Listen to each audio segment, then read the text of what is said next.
So far, we have passed messages to the families of 309 fallen soldiers and 224 hostages.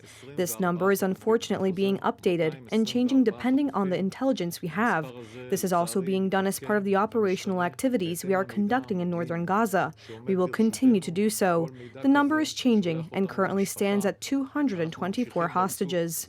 We want them back. We're behind time. There's no time. There's people almost 3 weeks held in captive in a terrible condition. We need to bring them back.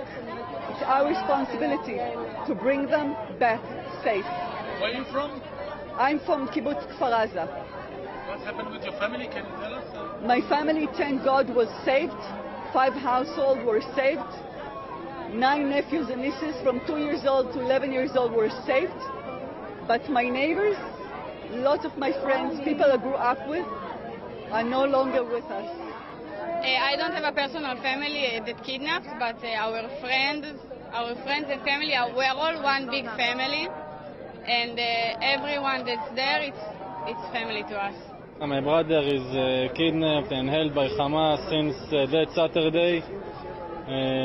From Kfar Aza, 17 people kidnapped, including children, elder women, elder men. Israel's retaliatory action at the moment is limited to bombing the Gaza Strip, but ground troops are on alert for an invasion. According to experts, this is happening at the request of U.S. authorities for several reasons. In addition to humanitarian issues and U.S. preparations in case the conflict in the Middle East expands, it is also about allowing some 500 U.S. citizens to leave Gaza. U.S. President Joe Biden reiterated that Israel has the right to defend its citizens, but must protect innocent civilians in Gaza who are also victims of the conflict. Israel has the right, and I would add a responsibility, to respond to the slaughter of their people. And we will ensure Israel has what it needs to defend itself against these terrorists. That's a guarantee. We also have to remember that Hamas does not represent, let me say it again, Hamas does not represent the vast majority of the Palestinian people on the Gaza Strip or anywhere else. Hamas is hiding behind Palestinian civilians, and is despicable and, not surprisingly, cowardly as well. Mr. Prime Minister, today we renewed our commitment. There's no going back to the status quo as it stood on October the 6th. That means ensuring Hamas can no longer terrorize Israel and use Palestinian civilians as human shields. Meanwhile, Gaza's health ministry reports that more than 6,500 people have already been killed in Israeli retaliatory airstrikes. In the town of Khan Yunis, people crowd the slopes of huge piles of rubble. Some are trying to pull survivors or the bodies of those killed from under concrete blocks and bricks. Day and night, this is the scene of massacres, during which children, young people, babies are killed, everyone.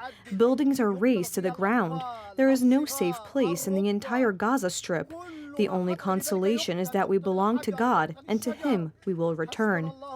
European Council President Charles Michel said ahead of the summit, which began today, that he expects unity in the face of the Middle East conflict.